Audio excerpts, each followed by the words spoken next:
कुछ भी बोले, मुझे कोई फर्क नहीं पड़ता। हम क्या हैं, कैसे हैं, किस टाइप के थेथर हैं, हम क्या हैं, कैसे हैं, किस टाइप के थेथर हैं, हमको सब पता है। दुनिया के बोलने से कुछ नहीं होगा, क्योंकि दुनिया अगर बोलेगी और उस चीज अगर मान लेंगे तो व्यूज कहाँ से आएगा? क्योंकि व्यूज का सवाल है बाबू भैया, व्यूज का सवाल है। इसलिए दुनिया कुछ भी बोले, गाली दे, थूक के चला जाए मुंह पे, लेकिन व्यूज के लिए तो हमको संघर्ष करना पड़ेगा। हम गाली खाएंगे, हम अपने पीठ को मजबूत कर लिए हैं ताकि हम गाली खाएंगे। इसलिए बोलने वाले बोलते रहें, हम तो बस अडिग हैं, अपने कर्म पथ पे चल रहे हैं, अडिग हैं हम। तुम बोल बोल के थक जाओगे, लेकिन हम सुधरने वाले नहीं हैं। जी हाँ, ये कहना मेरा नहीं है, ये कहना है राजमाता का, क्योंकि राजमाता जो है उनको इतना गाली पड़ रही है, लेकिन वो कह रही है कि हम सुधरेंगे नहीं। तुमको जितना बोलना है तुम लोग बोलो, हमको कोई फर्क नहीं पड़ेगा। बस व्यूज देते जाना, व्यूज में कमी मत करना, काहे कि आजकल आप लोग व्यूज में बहुत कमी कर रहे हैं। तो राधे राधे दोस्तों, कैसे हैं आप लोग? उम्मीद करिए बहुत अच्छे होंगे, स्वस्थ होंगे, मस्त होंगे, अपने काम में व्यस्त होंगे। मैं प्रिया शर्मा और मैं अपने इस नए वीडियो में आप लोग का स्वागत करती हूँ। दोस्तों, आशा करती हूँ जो हमारे चैनल पे नए जुड़े हैं, हमारे चैनल को सब्सक्राइब करेंगे, लाइक कमेंट और मुझे बहुत सारा प्यार देंगे।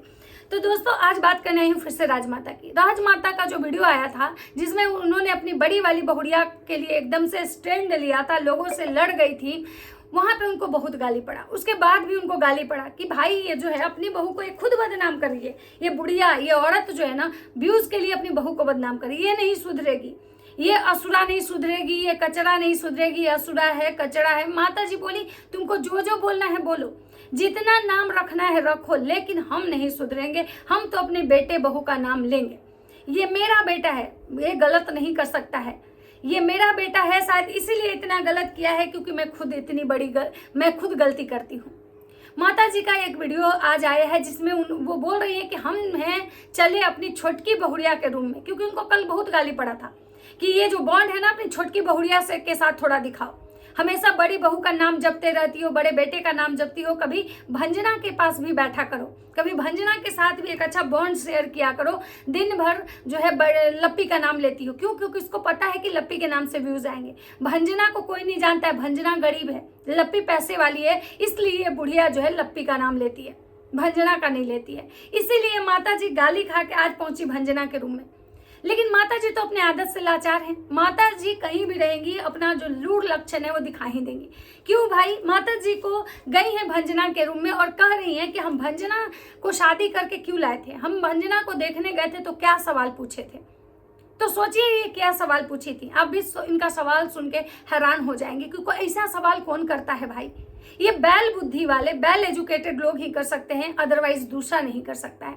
माता जी पूछी थी भंजना से कि भंजना, क्या तुमको प्रेस करने आता है, मतलब आयरन करने आता है? मतलब सोचिए कि दुनिया में लोग पूछता है कि तुम पढ़ाई लिखाई में तुम कैसी हो, तुम्हारा फेवरेट सब्जेक्ट कौन सा है, तुमको किस चीज़ में इंटरेस्ट है, तुम लाइफ में आगे क्या करना चाहती हो, तुम मतलब पढ़ना चाहती हो, जॉब करना चाहती हो, नहीं करना चाहती हो, तुम मतलब अपने लिए क्या सोची हो कि आगे फ्यूचर में क्या करना है। लेकिन माता जी क्या पूछी? माता जी पूछती है भंजना से कि भंजना, क्या तुमको आयरन करने आता है? अब आप इससे अंदाजा लगा लीजिएगा कि माता जी के पास कितना दिमाग है।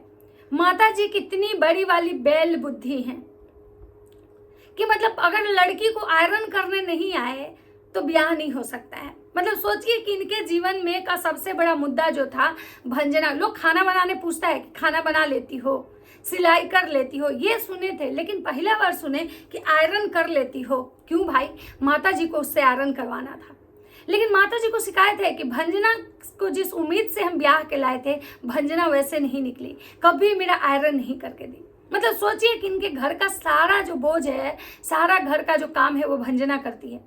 लेकिन माता जी को तब भी भंजना से शिकायत है। वहीं लप्पी माता जी को कभी मतलब ज़्यादा रही नहीं, माता जी के साथ कभी इनका सेवा नहीं की, कभी इनके लिए कुछ नहीं की, तब भी लप्पी इनके लिए सीता है, भगवान है। अगर माता जी का बस चले तो लप्पी का मंदिर बनवा दे, लप्पी रूपी देवी को उसमें स्थापित कर दे और रोज रोली चंदन मतलब चढ़ाएं और लप्पी माता पे, लप्पी देवी पे आरती दिखाएं भाई। और ये कहेंगी कि हम तो दोनों बहुओं को इक्वल समझते हैं, हम तो बेटी बहू में कोई अंतर नहीं करते हैं।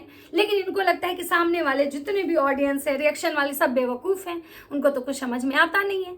अब माता जी बात कर रही हैं कि भाई भंजना जो है हमें कभी आयरन करके नहीं दी, जिसकी वजह से हमें 6-7 हज़ार रुपया जो है लग जाता है महीने का आयरन करवाने में। सोचिए, माता जी साड़ी पहनती हैं, ज़्यादा साड़ी माता जी का जो होता है सिंथेटिक होता है, उनमें भी मेसो का प्रमोशन, इंस्टा से प्रमोशन, वो वाले कपड़े पहनती हैं माता जी। रेयर में कभी सूट पहनती हैं। वो सूट भी अगर आयरन करवाती होंगी, और मतलब इनके जो पतिदेव हैं वो भी टी शर्ट पहनते हैं, शर्ट पहनते हैं, अगर वो करवाती होंगी तो मुझे लगता है कि महीने का अगर 1000 से 2000 रुपया बहुत है। लेकिन माता जी क्या फेंक के चली गई 6-7 हज़ार रुपया। क्या करवाती हैं आयरन? फेस पे भी लगता है आयरनिंग करवाती हैं क्या? अब बात करते हैं कि माता जी को ये नहीं दिखा कि मेरी बहुड़िया कितना काम करती है। माता जी कह रही करती क्या है, सब दाल चावल बनाती है, सब्जी तो हम ही बनाते हैं क्योंकि हमारे हाथ की सब्जी सबको बहुत अच्छी लगती है। माता जी ये नहीं बोली कि सब्जी हम इसलिए बनाते हैं क्योंकि हमको हमारे इसका रेसिपी चैनल पे वीडियोस डालना होता है, इसलिए हम सब्जी बनाते हैं। तो माता जी अपना यहाँ पे भी बड़ाई झाड़ के चली गई कि भंजना तो केवल दाल चावल बनाती है, हम सब्जी हम बनाते हैं। मतलब सोचिए ये कितना खुद को महान बनाती हैं और अपनी बहुड़िया लप्पी को महान बनाती है। बाकी उस भंजना के उस घर में कोई इज्जत नहीं है। मतलब सोचिए ये आयरन के लिए उसके पति से शिकायत कर रही है कि हम इसी सोच के इससे शादी करके लाए थे।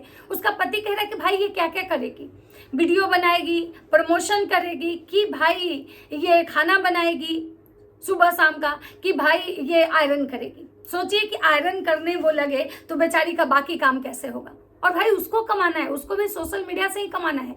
जब माता जी को इतना चूल मचा हुआ है व्यूज के लिए, तो उसको भी तो व्यूज चाहिए। तो माता जी यहाँ पे फिर इस तरह की बकैती करके चली गई हैं। अब माता जी का है कि भाई कोई कुछ बोले मुझे फर्क नहीं पड़ता है। माता जी दिखाई है कि आज हमारे घर में क्या क्या बना है। माता जी के घर में पुआ बना था क्योंकि राधा अष्टमी थी। राधा अष्टमी जब से ये भंजना वृंदावन से आई है, वो राधा कृष्ण को शायद ज़्यादा मानने लगी है, और शायद यही कारण है कि उसका जो पति है और वो दोनों मतलब अपने आप में ही शायद मस्त रह रहे हैं। क्योंकि भाई जब भगवान से इंसान जुड़ जाता है ना, तो फालतू की चीज़ों में वो नहीं जाना चाहता है, और फालतू की चीज़ों में शायद उसको मन भी नहीं लगता है, ना ही उसको सही और गलत का परख होने लगता है। तो इसीलिए भंजना जो है वो ज़्यादा आजकल कोई बकैती उसका नहीं आ रहा है, और भंजना जो है एकदम से मतलब शांत है, वो कुछ ज़्यादा मतलब उसका कुछ भी नहीं आ रहा है। उसके बाद जो है भंजना जो मतलब है मतलब राधा अष्टमी के दिन मंदिर जाती है। उसके ब्लॉग में भी आया था, लेकिन मैं उसका ब्लॉग देखी नहीं थी, लेकिन हाँ टाइटल और थंबनेल देखी थी। उसके बाद पुआ बनता है, माता जी के दिखाएं कि मेरे घर में पुआ बना है, दही जमा है, उसके बाद रोटी सब्जी मतलब भुजिया, और उसके बाद जो है सारी चीज़ें दिखाई कि ये चीज़ हमारे घर में बना है। उसके बाद जो है ये दिखाई, उसके बाद ये दिखाई कि भाई एक और लड़का है जो भंजना का एडिटर है, वो रहता है, छोटी एक बच्ची रहती है जिसको इनके पतिदेव गणेश जी के पंडाल ले गए थे घूमने के लिए। वो बच्ची इनको बोलती है बड़ी मम्मी आप क्यों नहीं चलते हैं, आप भी जाते। तो माता जी कह रही है नहीं हम नहीं मतलब कि गए हैं, और ये करती हैं। और फिर वहाँ पे यहाँ पे भी ये जो है लप्पू लप्पी का नाम लेती हैं कि भाई हमारे जो मतलब हमारी बहू को जो है लोग ये कर रहे हैं, कपड़ों को लेके कर रहे हैं, तो इसको लेके कर, मतलब इनको जो है ना चैन नहीं है। तो इस बदी ये लिखी है कि बहुत जल्द जो है हमारे बेटे बहू घर आने वाले हैं, और ना मतलब सोचिए कि मैं उसका, और बहुत सारा इनका कहना है अपने वीडियो में कि भाई हमारी बहुड़िया का लोग बर्थडे खराब करने की कोशिश में लगा हुआ है। हम लोग नहीं चाहते हैं कि हमारी बहुड़िया का बर्थडे अच्छे से मने, क्योंकि बोलते हैं ना कि जो जैसा रहता है ना वो ऐसा ही दूसरे के बारे में सोचता है। क्योंकि माता जी भी किसी का फंक्शन खराब करती हैं। जब कन्यादान वाली बेटी का एनिवर्सरी था तो ये माँ बेटी सब पैनल पे जाती थी। इनकी हुलुलु यूनिवर्सिटी वाली जो बेटी हैं, जो आज शांत पड़ी हुई हैं, ठंड है उनके कलेजे में, कुछ भी उनके ऐसे वीडियोस नहीं आ रहे, उस समय वो इतनी व्याकुल हो गई थी कि पैनल दर पैनल चलती थी, और पैनल दर पैनल चलती थी, घंटों घंटों एकदम पैनल लगाती थी, और पता नहीं किस तरह की गंदगी करने पे उतारू हो गई थी। क्यों? क्योंकि उनको सामने वाले का एनिवर्सरी खराब करना था। लेकिन जब माता जी की बहुड़िया का बात है तो माता जी का कलेजा छलनी हो रहा है कि लोग हमारी बहुड़िया का बर्थडे खराब करना। मतलब सोचिए इनकी सोच कैसी है। मतलब लोग के समय में ये कुछ भी करें, लेकिन इनका अपना जो है वो सब सही होना चाहिए, वो खराब नहीं होना चाहिए। भाई आप जैसा बोगे वैसा ही काटोगे। और आपको तो माता जी बढ़िया से पता है कि कर्मा जो है लौट के आता है। उसके बाद माता जी को कमेंट्स क्या क्या आए हैं, माता जी को कमेंट्स जो है ना वो पढ़ के बहुत मजा आ रहा है, क्योंकि माता जी अपने ब्लॉग में अपने ही इससे ना बहुत गालियां खा रही हैं आजकल। लेकिन माता जी बोली है कि हम हो गए हैं पूरी तरह से बेशर्म, जितना गाली देना है दो, हमको कोई फर्क नहीं पड़ेगा। तो माता जी का वीडियो है, सो हम बता रहे हैं आपको। माता जी को कमेंट आया है कि आंटी जी आप कोई बहू कोई सेलिब्रिटी नहीं है जिसका जन्मदिन कोई बिगड़ेगा, उसका जीवन तो उसका खुद का पति बिगाड़ रहा है। तो आंटी जी अपने बेटे पर ध्यान दीजिए और बार बार उसका नाम लेकर डॉलर कमाना बंद कीजिए और सभी को शांति से जीने दीजिए। माता जी कहती है कि हम लोग को जीने दीजिए और लोग इनसे व्याकुल हैं कि भाई हमें जीने दीजिए। उसके बाद अरे आंटी इतना रंजना के बर्थडे में इंटरेस्ट लिए होते तो आपके ऊपर कोई भी उंगली नहीं उठता। मनीषा के बर्थडे को के टाइम पे आप अभी से बर्थडे का गाना गा रही हैं। उसके बाद ये दाल है पानी है। अरे आप हमेशा ये खराब चाहते हो और खराब चाहते चाहते कुछ भी खराब नहीं करना चाहते हो, तो आप इतना सीरियस क्यों लेते हैं? आप लोग भी तो किसी का शादी होते होते रोक दिए थे। मतलब यहाँ पे लोग जगह दीदी को लेके इनको ये कह रहा था कि भाई आप भी तो किसी का जीवन खराब किए हो, किसी का एंगेजमेंट हो गए उसका शादी तोड़वा दिए, तो आपने भी तो किसी का खराब किया है। आंटी आपके आईब्रो दिख रहे हैं, सिर्फ हॉट दिख रही हैं। उसके बाद है अरे मान भी जाओ आंटी।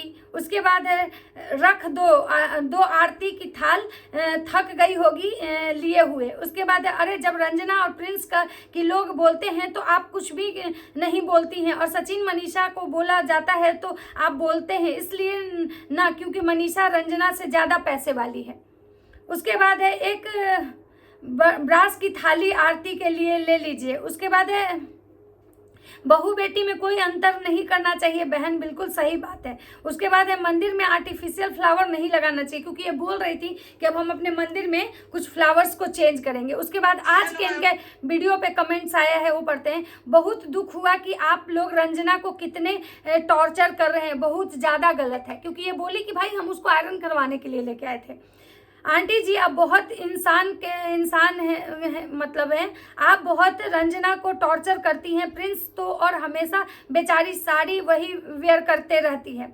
रसोईया बनाते हो तो पूजा करते हुए फिर आयरन भी करो, आप कर दो, बाहर से पैसे बचेगा। सही बात है, आप तो इतनी एक्टिव लेडी हैं आंटी जी कि आप तो कुछ भी कर सकती हैं, तो आयरन भी कर लीजिए ना, इसमें आपको इतना तकलीफ क्यों हो रहा है?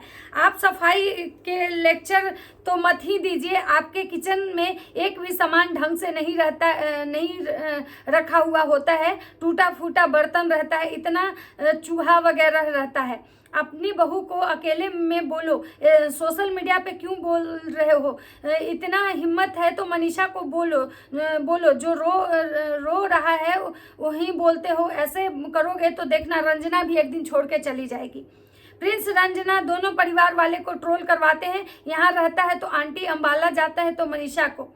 उसके बाद आज अपने तारीफ नहीं की रंजना, सुबह से शाम तक सब ध्यान रखती है और खाना से लेके सफाई तक, बट आप बिल्कुल ही मेंटेन नहीं कर, मतलब इनको भाई बोला जा रहा है कि भाई आप उसका कभी भी प्रशंसा नहीं करो। आप लोग बात को समझिए, यही कहा जा रहा है कि आप हमेशा एक बहू का गाना गाते हो, और कहीं ना कहीं ये सच भी है भाई, सबको दिखता है, कोई यहाँ बेवकूफ़ नहीं है। तो चलिए दोस्तों मिलते हैं नेक्स्ट वीडियो में। अगर वीडियो अच्छा लगे तो लाइक कमेंट जरूर कीजिएगा। तब तक सबको